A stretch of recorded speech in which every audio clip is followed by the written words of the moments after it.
처음 이렇게 만나러 며느리들 분이 이렇게 왔습니다.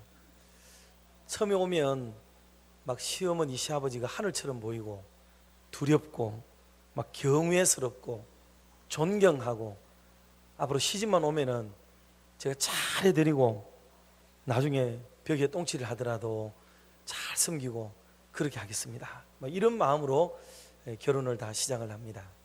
그런데 한 몇 개월만 딱 지나고 나면은 통밥 다 나옵니다.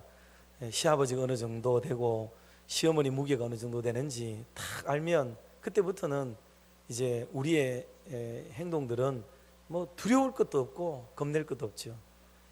남자들 역시 제가 집에 가면 처음에는 장인 어른이 막 두렵고 딸을 훔쳐오는 것 같고 막 그런 마음을 가지고 잘하겠다고 마음을 먹고 하지만, 세월이 조금 지나가면 저같이만큼 또 만만하고 별거 아닌 것도 없는 그런 느낌으로 또 이렇게, 다 그런 건 아닙니다만은 제가 이렇게 드리려는 그 말씀의 의도는 익숙해진다는 뜻이에요.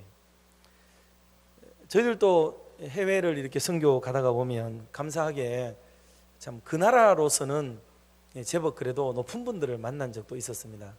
그 우리 때문에 다 시작된 건 아니었지만 우리 군선교라든가 또 돌아가신 김승열 장로님 뭐 이런 분들을 통해 가지고 뭐 캄보디아에 수상되는 분이나 뭐 이런 분들하고도 만나기도 하고 그랬어요. 군대 가도 우리 군선교 하다 보니까 뭐 대장님들을 만나고 이러죠.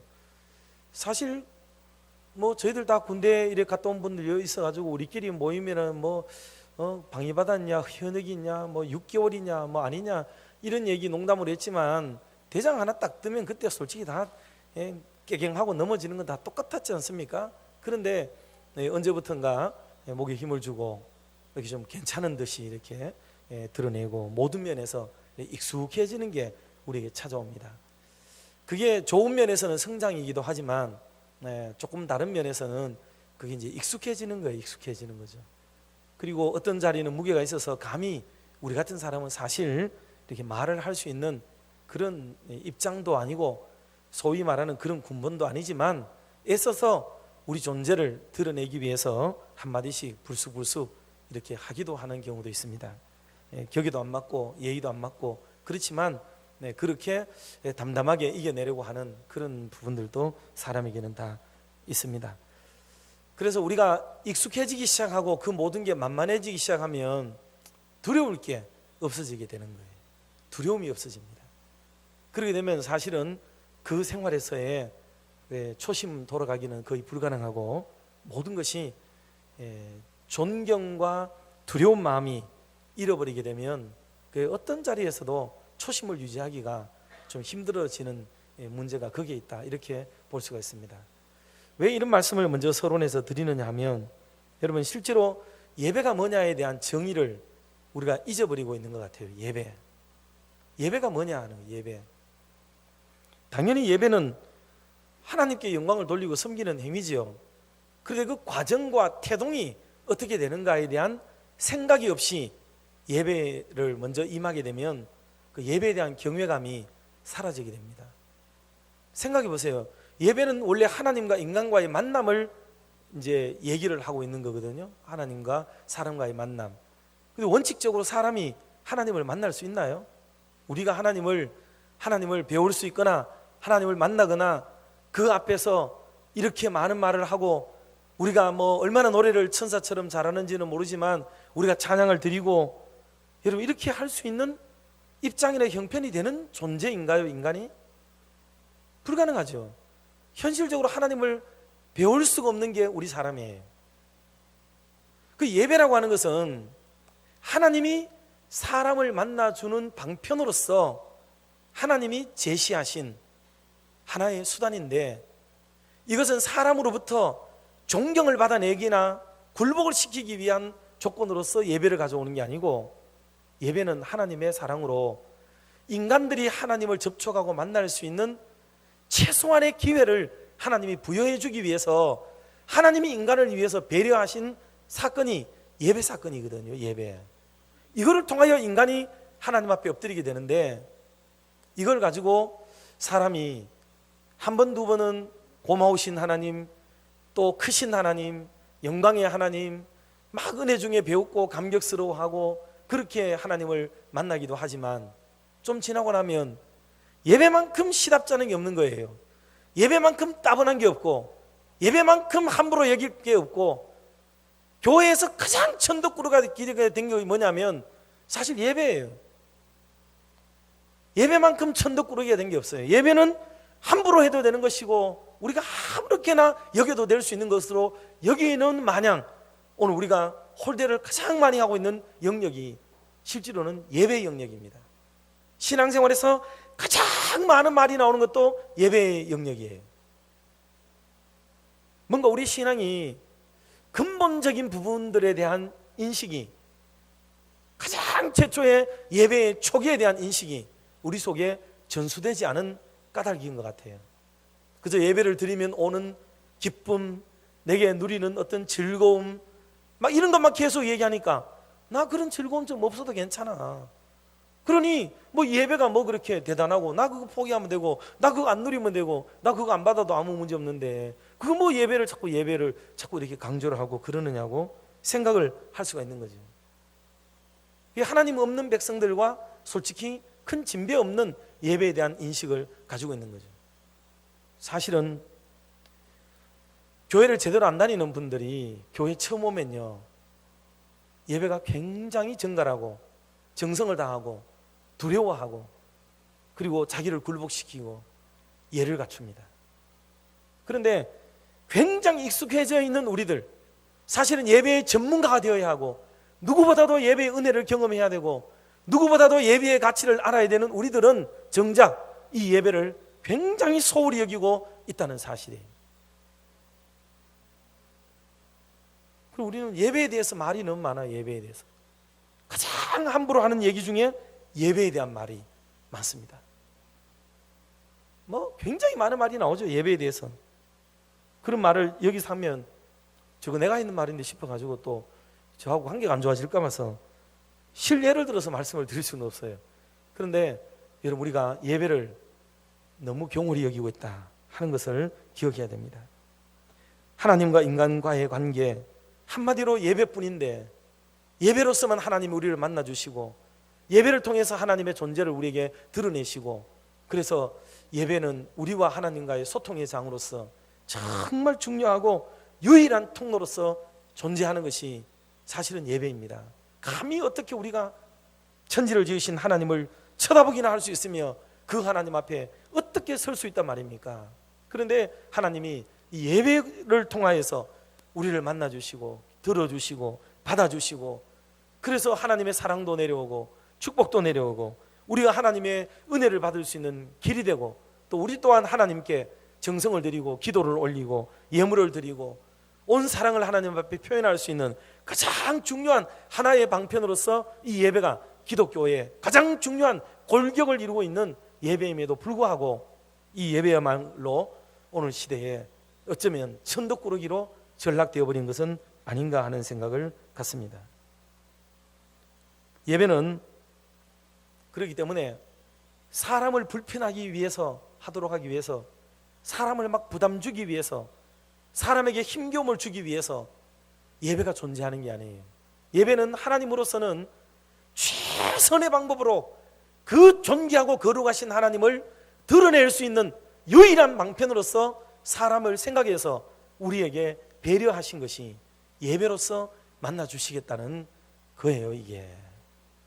이걸 우리가 바로 이해를 하지 않으면 하나님 앞에 반듯하게 살지 못하는 그런 삶이 되는 겁니다. 그래서 인간에게 있어서 최대의 특권은 예배에 참여할 수 있다는 것, 예배를 드리는 일에 우리가 여기에 함께 모여질 수 있다는 것, 이것만큼 존귀한 일은 없는 거죠. 그러니 사랑하는 성도 여러분, 우리가 살아가는 동안에 좀 많은 질곡의 일들이 생기고 신앙에도 편차가 생기고 많은 우리의 심령에도 기복이 생길 수 있지만 다른 무엇보다도 예배만큼은 빼앗기지 않겠다는 그런 심중에 갖는 제대로 된 올바른 믿음 하나를 가지시기를 주님의 이름으로 축복합니다. 다른 거는 다 차라리 안 해도 괜찮고 못해도 큰 문제가 되지 않습니다. 그게 중요하지 않은 것들이 많아요, 사실은. 그런데 우리는 이 예배를 그 모든 것보다도 더 낮게 여기고 하찮게 여겨서 슬렁슬렁 대충 그냥 무야무야 지나가 버리는 하나의 시간 때우기식으로 여겨버리는 이런 성경적 신학적 가치관을 혹 가지고 있지 않는가 하는 생각을 가져봅니다. 그러므로 여러분, 이런 태도는 어디에서 나타나냐면 예배 시간을 지키는 것, 예배에 빠지지 않으려고 노력을 기울이는 것, 내 삶에 힘이 들고 어려워도 예배 시간만큼은 꼭 참여해야겠다는 것, 이런 등등의 표현에서 이 예배를 존중히 여기는 태도가 거기서 다 나타나게 되는 거죠. 이걸 빠져서는 안 되겠다, 이런 마음이 먼저 우리 속에 바닥에 깔려있는 기저가 되도록 해야 된다 하는 것입니다. 예배는 그 말 뜻은 가장 가치 있는 것을 하나님께 드리는 것, 그게 예배입니다. 예배는 우리가 하나님으로부터 무엇을 받으려고 하는 것은 줄 사람이 생각을 하고 있어야 되는 거죠. 그래서 우리가 하나님을 만나면은 어떻게 하나님을 기쁘게 해드리고 어떻게 하나님을 즐겁게 해드릴까만 우리는 그것만 생각하면 돼요. 원래 예배는 원래 그겁니다. 그럼 하나님은 우리를 만나러 오실 때에 하나님은 알아가지고 하나님이 인격의 하나님이고 인지하시는 능력이 있으신 하나님이 우리에게 필요한 것들을 가지고 오시는 줄 믿습니다. 그건 하나님 편에서 해야 될 일인 거예요, 그게. 근데 우리는 여기 앉아가지고 내가 이걸 들고 가니까 하나님은 이걸 갖다 주세요 부터 시작해서 모든 시스템과 포맷을 내가 가지고 있으면서 하나님이 내가 생각하는 대로 움직여주기를 바라는 마음으로 예배를 내가 짜고 있습니다. 내가 기획하고 내가 이 모든 것을 시스템을 놓고 있는 이런 믿음으로 지금 한국교회의 믿음이 발전하고 있어요. 이거는 예배가 아닙니다. 예배가 우리가 정성을 다해서 우리의 도리를 하나님 앞에 하면 하나님은 인격의 신이세요. 인격의 신 아세요? 인격의 하나님이시기 때문에 대바라진 말을 하지 않아도 하나님은 우리에게 생각하사 복을 주시는 하나님이신 줄 믿습니다. 그러므로 예배에는 우리가 제물이 되고 내가 드려버리는 건데 거기서 무엇을 더 내게 있단 말이에요. 내게 우리는 우리의 목만 다 하면 됩니다. 온 정성을 기울이게 되면, 그러면 나머지는 하나님이 다 하나 사는 거예요. 이게 원래 우리 장로교회의 신앙이고 개혁교회단의 믿음이에요. 그런데 이 믿음을 살짝 바꿔가지고 우리가 하나님 앞에 이걸 들고 가면 뭐를 주시고 이걸 하면 저걸 주시고 온통 하나님이 주실 것에 대한 기대로만 예배로 나오게 되는 그런 일들로 점차 한 세대가 흘러가고 바꿔지다 보니까 예배에 대한 인식이 지금 바뀌어지고 있다는 거예요. 이거는 참으로 안타깝습니다. 그래서 예배를 사정을 해야 되는 거예요. 사정을. 예배에 참석해 주세요. 예배에 오시기 바랍니다. 계속 그렇게 해야만 되는 걸로 여기고 있지만은 여러분, 이것은 정말 하나님 앞에 갈 수 있는 멋진 통로라는 것을 기억하면 이거야말로 특권이고 하나님 앞에 만날 수 있는 놀라운 은총이라는 것을 기억하고 매 예배 시간마다 오늘은 무엇을 주실까? 오늘은 하나님이 뭐라고 말씀하실까? 하나님이 행하실 일을 기대하며 믿음의 마음을 잘 준비해서 주님 앞으로 나오시는 저와 여러분이 되기를 주의 이름으로 축복합니다. 그래서 예배에는 이제 말씀드릴 몇 가지 요소가 필요합니다. 중요한 것들이 있는데, 먼저 예배에 있어서 가장 중요한 것 중에 하나는, 그렇기 때문에 예배는 자발적으로 하는 거예요. 자발적으로. 그래서 어떻게 하든지 자발적으로 자발성을 가져야 돼요. 예배는 누가 시켜서 명령해서 막 지시해서 그렇게 하는 건 아닙니다. 물론 믿음이 연약할 때나 부족할 때는 권면을 받고 이렇게 해서 나옵니다. 그러나 자립신앙을 가진 분들에게도 이거를 계속 그렇게 해야 된다 하는 얘기는 이건 진짜 안 되는 거죠. 그래서 제일 중요한 거는 그 사람의 신앙과 믿음을 판단할 때에 예배의 태도, 예배의 참여, 예배에 집중하는 면, 이런 것이 그 사람의 신앙을 판단하는 최고의 것이 되는 거죠. 예배. 왜냐하면 교회는 사람 앞에서 어떻게 하느냐의 문제는 항상 두 번째예요. 하나님 앞에서 어떤 태도를 가지고 있는가가 그 사람의 신앙을 판가름하는 첫 번째 문제가 되는 거거든요. 그래서 우리 교회도 뭐 예를 들어서 또 분위기가 썰렁해질지 모르겠지만은 무슨 직분자를 선택한다 그러면 제일 먼저 공예배 얼마나 나왔는가, 이거를 가장 중요한 기준으로 이렇게 보는 이유가 있습니다. 그런 것이 별것 아닌 문제가 아니에요. 그래서 공예배를 참 귀중히 여기는 이런 믿음으로, 그래서 예배는 자발적으로 와야 된다. 1절 말씀해 보니까 이렇게 기록하는데 같이 한 번 더 합독을 하도록 하겠습니다. 이스라엘 자손이 각자의 성읍에 살았더니 7째 달에 이르러 일제히 예루살렘에 모인지라. 아멘. 일제히 예루살렘에 모인지라. 5절에도 한번 가보도록 하겠습니다. 5절 말씀도 같이 합독합니다. 그 후에는 항상 드리는 번제와 초하루와 여호와의 모든 거룩한 절기의 번제와 사람이 여호와께 기쁘게 드리는 예물을 드리되. 아멘. 하나님 앞에 제물을 들고 와서 번제가 정해진 번제가 있어요. 항상 드리는 번제, 그리고 정기적으로 드리는 초하루와 그 다음에 기타 절기 번제가 있습니다. 그리고 사람이 여호와께 드리기를, 기쁘게 드리기를 원하는 예물을 들고 오는 예배가 있어요. 이런 다양한 예배를 통해서 하나님 앞에 나아오는 이게 모든 게 자발적으로 하나님 앞에 예배가 시도된다는 거예요. 이게 그래서 너무 귀한 일들이 됩니다. 그래서 예배의 가장 중요한 요소는 모이는 겁니다. 하나님은 하나님 앞에 백성들이 많이 이렇게 그득하게 모이는 것을 대단히 좋아하고 기뻐하세요. 이거는 부모님들의 마음도 다르지 않아요. 명절이 되었으면 모든 분들이 다 같이 이렇게 모이면 참 좋고, 집안에 별다른 일이 없어도 자녀들이 그냥 어느 집에 어쩌다가 다 모였다 그러면은 모두가 입을 대고 물어요. 뭔 날이가? 아버지 생신이가? 뭔 날이로? 다 이렇게 묻습니다. 그 정도로 그 일은 작은 일이 아니에요.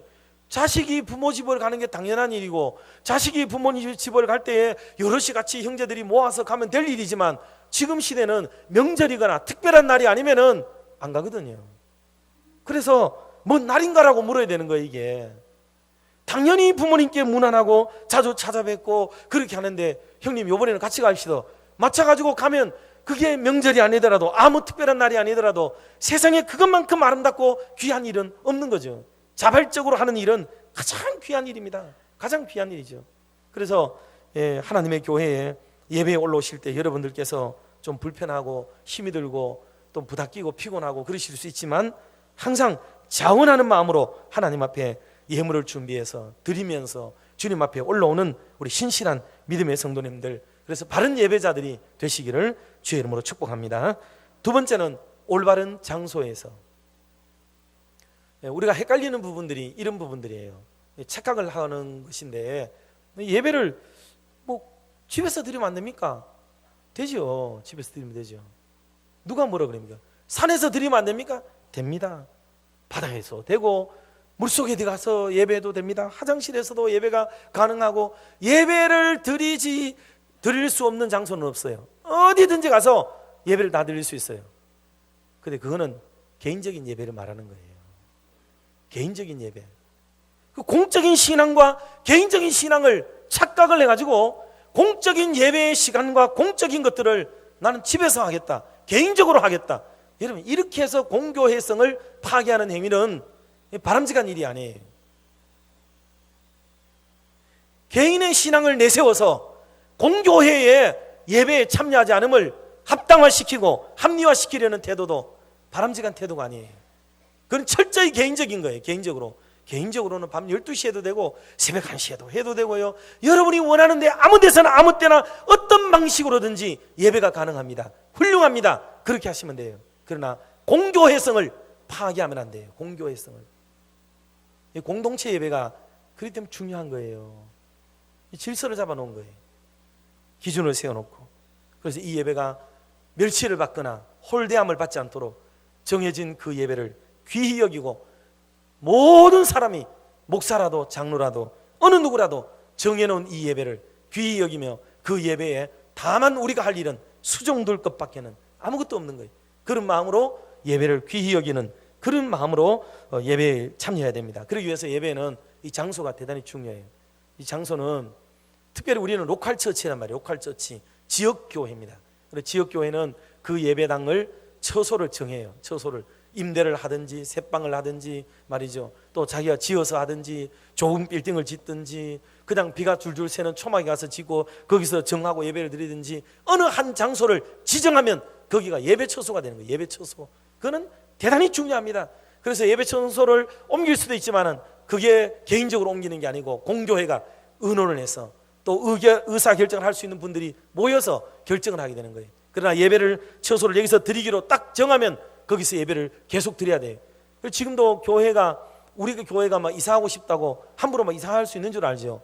아닙니다. 원칙적으로는 노예의 허락을 받아야 돼요. 그리고 우리가 이전 허락 청원서를 내가지고 우리 교회가 어느 쪽으로 이사를 하려고 그러는데 허락해 주시기 바랍니다 하고 청원해가지고 허락을 해주셔야 되는 거예요. 그게. 근데 우리 마음대로 막 할 것 같지만 교회 행정과 제도는 그렇게 돼 있지 않습니다. 이거는 딱 지켜야 되는 거예요. 교회 이름 우리가 아무 데나 막 지어가지고 우리가 바꾸고 막 하면 되지 않습니까? 아닙니다. 허락을 받아야 돼요. 이 중요한 일이에요. 교회 이름과 교회 예배 처소, 이건 우리 교회라고 해서 우리 마음대로 하는 게 아니에요. 이거는 노회의 허락을 반드시 받아서 행해야 되는 일이라 하는 거죠. 이런 것들은 하나님 앞에서의 거룩성과 공교회성과 직결되어져 있는 일인데, 이런 것들이 훼손되지 않도록 하기 위한 중대한 일이 되는 겁니다. 그러므로 간헐적으로 예배 안 나가고 집에서 드리면 안 되나? 이래 얘기할 수 있어요. 예, 그건 집에서 개인적으로 예배 드리는 거고, 공예배는 그 사람이 참석 안 하는 거예요, 그게. 근데 그래 말함으로써 자기 믿음이 괜찮은 줄로 생각을 하면서 은근히 말을 하듯이 그렇게 한단 말이에요. 그게 획책이에요. 그 바람직하지 않습니다. 그렇게 하시면 안 돼요. 예배는, 공예배는 못 나오면 못 나오는 거예요. 개인적으로 하는 거는 개인 신앙, 개인 예배 얼마든지 할 수가 있고 그런 겁니다. 그런데 그런 식으로 다 집에서 그럼 예배 드리면, 공예배는 어디서 누가 드려요 도대체? 다 그래가 예배를 빠지고, 그러면서도 나는 신앙 지키고 있고 내 믿음은 좋다라고 얘기하는 그 사람들이 많으면 예배 누가 모여요? 여기서 누가 예배를 드려요? 다 집에서 드리지. 그런 얘기는 아예 하지도 마세요. 그거는 교회론이 잘못되어 있으면 그런 말을 할 수 있어요. 교회를 알고 예배를 정확하게 배우면 그렇게 말할 수가 없는 일이 된다 하는 겁니다. 자, 3절 말씀 같이 한번 보도록 하겠습니다. 같이 봅니다. 무리가 모든 나라 백성을 두려워하여 제단을 그 터에 세우고 그 위에서 아침 저녁으로 여호와께 번제를 드리며. 아멘. 그 언어를 배운 분은 알죠? 제단을 어디에요? 그 터에, 정관사 더가 붙어 있습니다. 그 터에 세우고 그 위에서 아침 저녁으로 여호와께 번제를 드립니다. 예, 자기 집안에서도 할 수 있는 거죠. 신앙이 이렇게 좀 잡성화가 되어지게 되면 제단을 전부 자기 집으로 다 가져가요. 지금 동남아시아를 돌아본 분들은 다 알겠지만 미얀마, 캄보디아 등을 비롯해서 일본도 마찬가지입니다. 모든 게마다 제단이 다 있어요. 그래 어디든지 편리하게 자기 가장 가까운 곳에서 자기 신을 섬길 수 있도록 그렇게 만들어가는 형태는, 그는 창조주 하나님을 섬기는 신이 아니에요. 하나님은 그렇게 섬겨지지 않습니다. 공교회로 모여서 지정된 장소 외에 그 터 위에서 하나님 앞에 예배를 드려야 하는 것이다. 예배의 처소의 그 높낮이나 좋고 나쁨이나 이런 것은 그건 별로 두 번째로 중요한 일이에요. 그거는 그 다음에 문제이고, 먼저 공예배를 지정하는 것이, 장소를 지정하는 것이 공예배성에서 중요한 것이다. 주님은 이것을 지정하시면서 상징적으로 마태복음 16장 18절에서는 이렇게 말씀을 했습니다. 합독합시다. 또 내가 네게 이르노니 너는 베드로라. 내가 이 반석 위에 내 교회를 세우리니 음부의 권세가 이기지 못하리라. 아멘. 주님은 교회를 세울 때에 반석 위에, 지정된 장소 위에 주님이 세우시려고 마음을 먹습니다. 거기를 반석으로 명명을 하시죠. 물론 주 예수 그리스도를 상징하는 것입니다만은 반석 위에 교회를 세우고, 우리 교회도 이 예배당을 드리고 하나님 앞에 헌당 예배를 드리고 수건사를 통해 가지고 또 그때 당시 담임하시던 목사에게 이렇게 열쇠를 드리고 온 방문을 열고 닫을 수 있는 권한을 그에게 위임을 하고, 노회도 이 모든 교회들을 그 목사에게 위임을 하고 돌아가시고 이 교회가 오늘까지 이렇게 바톤을 이어받아서 지내오고 있는 것입니다. 하나님의 교회, 공교회에서는 대단히 중요한 거예요. 이거를 침해하지 못하도록 교회는 이거를 방어를 해야만 되는 것입니다. 자, 세 번째 예배의 태도인데요. 자, 보도록 합시다. 마음을 같이 해서 예배를 드리라. 예배의 중대한 또 하나가 마음을 같이 하는 하나의 마음으로 예배를 드려야 되는 거예요. 여러분 그런 얘기 많이 들으셨죠? 이렇게 점하는 분들, 무당들 굿하다가 막 굿이 안 되고 점이 안 된다면서 예수쟁이 있나? 이런 말하는 거 많이 들어보셨잖아요. 그 왜 그러냐면 마음과 신앙의 방향성이 다르기 때문에 일체감을 누리지 못하는 거예요. 하찮은 우상을 섬기는 사람들도 갈라진 마음 앞에서는 점괘도 나오지 않고 무당이 굿도 안 된다는 거예요. 여러분, 우리가 하나님 앞에 예배를 드릴 때 갈라진 마음, 흩어진 마음, 찢어진 마음, 그런 마음을 가지고 하나님 앞에 엎드릴 때에 그게 하나님 앞에 바람직한 마음이 아니에요. 그럼 누구를 기준으로 세울 건가? 생각해 보세요. 자, 저분하고 내하고 불편해요, 마음이. 그러면 누구 마음에 맞추면 되는 거죠, 그게? 내가 저 사람 마음에 맞춰야 되나요? 저 사람이 내 마음에 맞춰야 되나요? 뭘 맞추면 될까요, 그게? 그게 평생 마음을 못 맞추는 거죠. 그 어느 교회들 가보세요. 그분들은 수십 년째 싸우고 있어요. 수십 년째 싸웁니다. 매주일마다 예배드리고 저녁마다 예배드리고 늘 말씀 듣고 살아가면서도 하면서도 뒤로는 맨날 싸우고 평생을 그렇게 삽니다. 그래 놓고도 자기들은 신앙이 대대로 이어진 믿음의 집안이라고 얘기하고 자기는 무슨 직분을 가지고 있다고 얘기를 합니다. 여러분 어떻게 생각하세요, 그거를? 기가 막힐 노릇 아닌가요? 한 번을 드려도 마음을 합하여 예배를 드리고 정성을 다하여 예배를 드리고 강단을 주목하고 그 말씀 앞에 나를 내려놓고 내가 하나님 앞에 맞추는 거지, 다른 사람들이 내 인데 맞춰주기를 바라는 마음으로 있는 동안에는 아무것도 안 돼요. 아무것도. 여러분 인생이 술술 풀렸습니까? 잘 됩니까?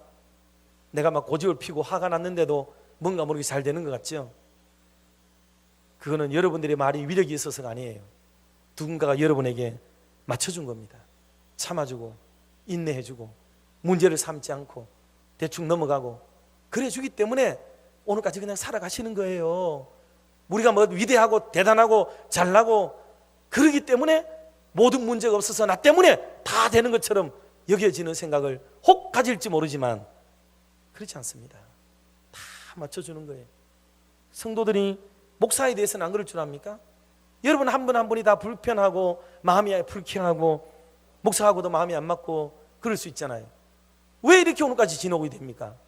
그거는 성도 여러분들 한 분 한 분들이 그래도 목사님이 예배 인도하고 교회를 저렇게 목양하는데 그래도 우리가 좀 뭐 마음에 썩 들지는 않지만 맞춰주자.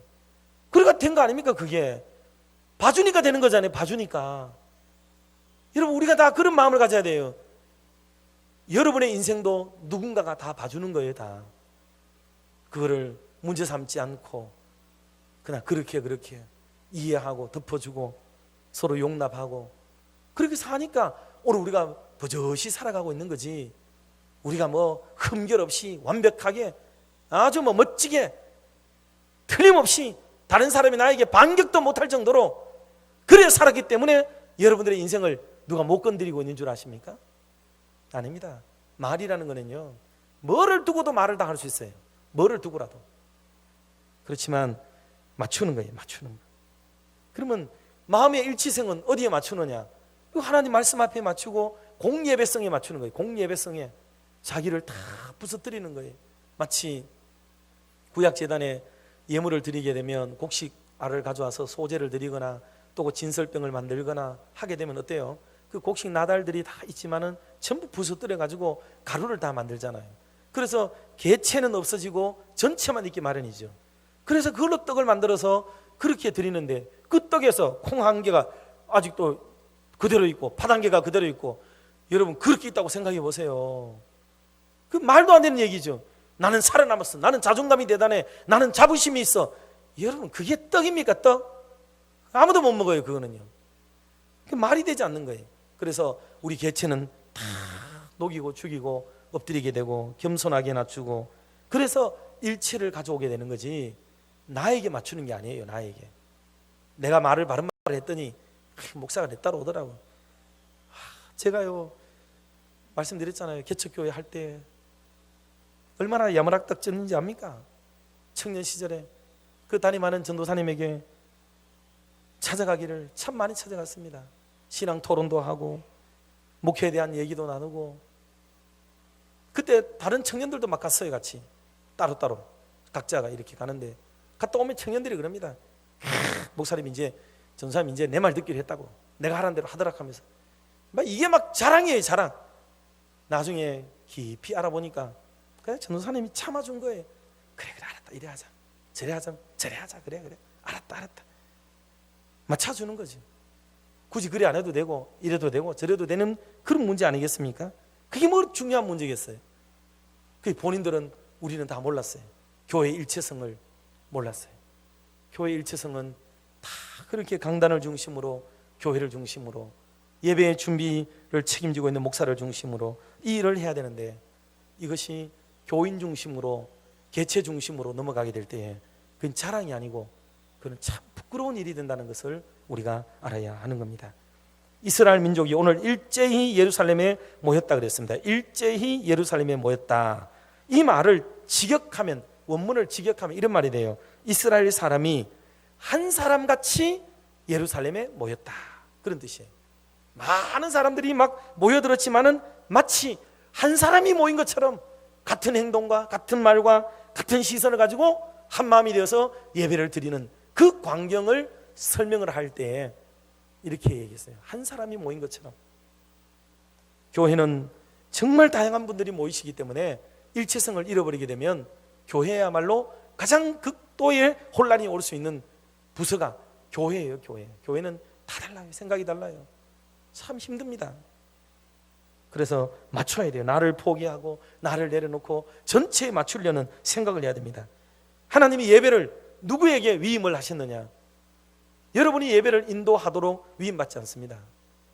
이제 교회가 가끔씩 이렇게 예배 사회나 이런 거를 목사님들이 목회를 하면서 좀 많은 분들을 같이 이렇게 하려고 나눠서 하기도 하고 막 이렇게 배려를 하고 이러면 시간이 지나면 본인들이 원래 그걸 해야 되는 건 줄 알아요. 그 처음의 정신이 우리 목사님 이걸 나눠서 하기를 기뻐서 이래 됐구나, 이걸 정확하게 인식을 하고 세습이 되고 물려줘야 되는데, 좀 지나가면은 왜 목사님 안 시킵니까? 그거 원래 우리 하는 거 아닙니까? 이래 나와요. 이렇게. 정말 환장해요. 이거 심각합니다. 그래서 아예 어떤 목사님들은 그런 여지를 일체 주지 말도록 교육하는 분들도 계세요, 사실은. 그런데 이런 것들을 우리가 서로 잘 생각을 해야 됩니다. 특별히 하나님께서 예배를 아무에게나 일임하지 않습니다. 예배는 오직 하나님이 주관자시고 예배를 맡은 사람이 목사예요. 목사, 담임 목사에게 준 것입니다. 이거는 당회에 준 게 아니에요. 당회는 행정을 위해서 있는 겁니다. 예배는 목사 주관이에요. 목사가 주관합니다. 이걸로 잘못하시면 안 돼요. 당회나 재직회가 예배에 간섭하거나 예배를 그렇게 하는 게 아닙니다. 다만 목사가 행정적으로 그 일을 위임을 해서 예배의 부서를 어떤 분들이 좀 맡아서 해주면 좋겠다. 방만한 행사와 일이 있기 때문에 나누어서 하기를 바라서 하는 건데, 나중에 되면 그분들이 권한이 생겨가지고 목사인데 압박을 해가지고 예배를 이럽시다 저럽시다 막 이래 들어오는 거예요. 이게 주객이 전도되어 버리는 기가 막힌 일들이 한국교회에 지금 벌어지고 있어요. 심각합니다. 이 신학적으로. 여러분 이런 거를 잘 기억을 해서, 예배는 담임 목사가 유교식으로 말하면 제주예요. 제주. 제사를 지는 사람이에요. 거기에 따라서 제사를 같이 다 드리는 그런 예배가 되도록 만들어야 되는 것입니다. 유교에 나오는 말이 있죠. 감나라 배나라 하는 말. 남의 제사에 가가지고 이래라 저래라 이거 나라 저거 나라 이래 하는 게 맞다 저렇게 하는 게 맞다, 오만 말들이 제사에서 쏟아진다고 한국 사회에도 그 말을 해요. 교회들도 이렇게 돌아가서는 안 되는 일이라 하는 것을 여러분이 정확하게 예배에 대한 감념을 가지고 계셔야 됩니다. 자, 네 번째는 희생제물을 드리라. 희생제물. 여러분 모든 예배는 원칙적으로 희생을 요구받습니다. 하나님 앞에는 그냥 갈 수가 없어요. 왜냐하면 우리의 죄성이 있기 때문에 이 죄악성을 그대로 가지고 하나님 만날 수가 없기 때문에 항상 거기에는 희생의 제물을 가져가서 피의 값을 치러야 됩니다. 속죄전으로 드리거나 속죄의 제물로 삼거나 해야만 되는 거예요. 제물이 거기서부터 비롯되었습니다. 그래 지금 신약의 시대에 도래했고 예수 그리스도의 보혈로 이렇게 은총을 얻고 있고 속죄함을 받았지만, 거기에 대한 감사와 기쁨의 마음으로 번제의 심정으로 하나님 앞에 예물을 드리고 올라오는 것이 그게 마땅한 일이에요. 그런데 이게 바로 잡혀지지 않는 지금 시대에 일부 전도사님들이나 이런 분들이 요즘 인터넷이 좋으니까 막 글을 쓰고 유튜브에 올려가지고 헌금을 한국 교회가 왜 하는지 모르겠다 이 난리를 치면서 지금 헛소리를 해대는 친구들이 많이 있습니다. 참 안타까운 일이 아닐 수가 없는 거예요. 자, 3절 보도록 할까요? 3절에 보면은 그 터 위에 조석으로 아침 저녁으로 여호와께 뭐를 드려요? 번제를 드리라. 제단만 만들어 놓고 제단 앞에만 가는 것이 아니고, 여러분, 제단이라는 말 자체가 이미 뭐를 말하느냐면 제물을 필요로 하고 있는 거예요. 제단 자체가. 4절에도 동일하게 기록하고 있습니다. 기록된 규례대로 초막절을 지켜 번제를 매일 정수대로 날마다 드리고, 하나님 앞에 올 때마다 이런 심정으로 와야 되는 거죠. 그러니까 우리가 매일 헌금을 들고 오진 않지만 내 자신을 제물로 드리는 심정을 가지고 이 몸 드리고 시간을 바치고 정성을 드리겠다는 이런 심정을 가지고 하나님 앞에 예배를 드리는 그런 가치관이 참 필요하다 볼 수가 있겠습니다. 희생제물이 필요해요. 주일날 올 때는 특별히 여러분이 헌금도 준비하시고 정성을 기울여서 오시는데 참 잘하는 일입니다. 그런 대대로 이어져야 될 아름다운 일이지, 그걸 가지고 문제를 삼고 하는 것은 사실은 그 마음 속에 그를 인정하지 않고 싶고 그러지 않고 싶은 마음이 그 속에 반작용이 일어나기 때문에 그러는 것이지, 성경을 제대로 이해하면 이것이야말로 가장 올바르고 합당하고 성경적인 일이라는 것을 우리가 알 수가 있습니다. 그러므로 여러분들께서 마음과 정성을 준비해서 하나님 앞에 오는 것은 그 주님이 마땅히 기뻐하실 일이죠. 하나님의 마음을 즐겁게 해드리고 네가 나를 사랑한다는 것을 알고 하나님이 예비하신 은혜의 축복의 보따리를 우리에게 풀어놓게 되는 거예요. 하나님과 미리 거래하고 하는 예배가 아닌다 하면은 항상 하나님 앞에 온 정성을 기울이고 사랑을 기울일 때 주께서도 인격의 하나님으로 우리에게 크고 귀하고 값지고 보배로운 것들로 저와 여러분의 삶을 만족시키는 은혜를 주실 줄로 믿습니다. 마지막 5번째로는 이게 성경대로 드려야 돼요. 성경대로. 예배를 성경대로 드려야 됩니다. 이 말의 의미는 어느 시대나 이게 과한 사람이 생기고 또 부족한 사람이 생기기 마련이에요. 그러니까 예물을 드리는데도 어떤 분들은 적정하게 드리기도 하는데 어떤 분들은 뭐 전혀 터무니없이 이렇게 할 수도 있고, 또 어떤 분들은 너무 막 열심히 뻗쳐가지고 지나치게 과하게 이렇게 하려고 하는 분들도 생길 수 있습니다.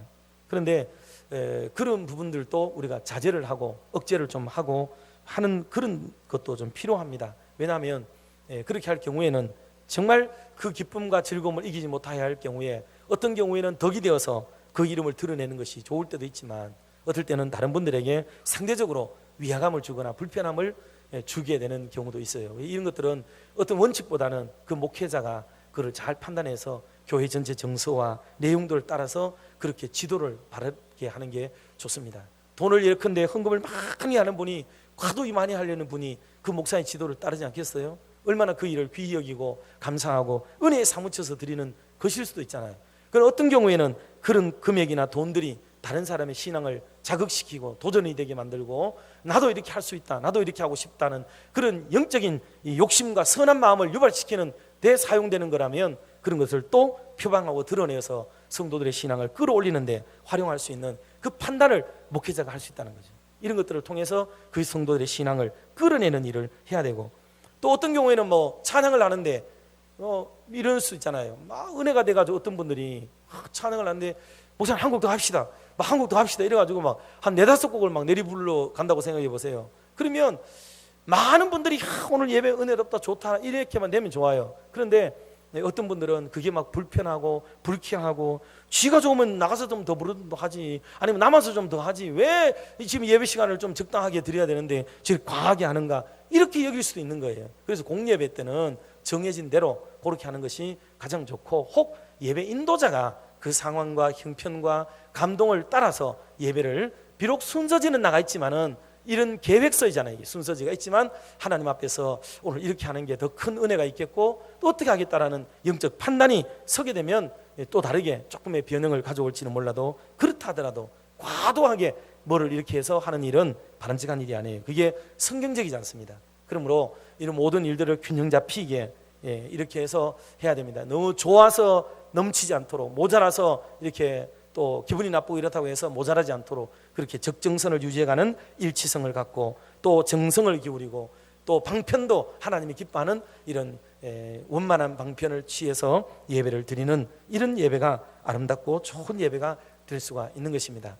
시간이 흐를수록 여러분들의 마음이 무거워지고 있고 저도 목소리가 많이 가라앉아지고 있는데 여러분들 오늘 이후로부터 이 예배를 하나님 은혜 속에서 너무 생각 없이 드리지 말고 오늘도 내가 예배를 사모하고 준비하고 정성을 다해서 드리고 내 마음이 좀 상하고 맞지 않고 하더라도 하나님 앞에 맞추고 강단을 주목하고 좀 그래서 공교회성을 이루어야 되겠구나. 내 개인적인 신앙을 표출하고 싶은 마음이 있더라도 이걸 좀 억누르고 전체적인 유익을 도모하는 일에 내가 마음을 써야 되겠구나. 내 개인에게 특별한 순서가 가도의 기쁨이 있고 즐거움이 있을지라도 이것 때문에 마음 상해할 분도 있을 수 있다는 이런 조심스러운 마음을 이렇게 같이 가지시고 겸손한 마음으로 하시고, 특별히 이렇게 특별한 은혜가 막 오고 이러면은 남아서 다 뜨거운 마음으로 기도를 한다든지, 또 열정적인 찬송을 부른다든지, 또 남아서 특별히 성경을 읽는다든지, 뭐 이런 행위들은 개인적인 신앙으로의 전환이 이루어지는 거니까 얼마든지 아무리 많이 해도 문제가 되지 않을 수 있는 그런 일이 될 수 있습니다. 그래서 공교회성을 지키면서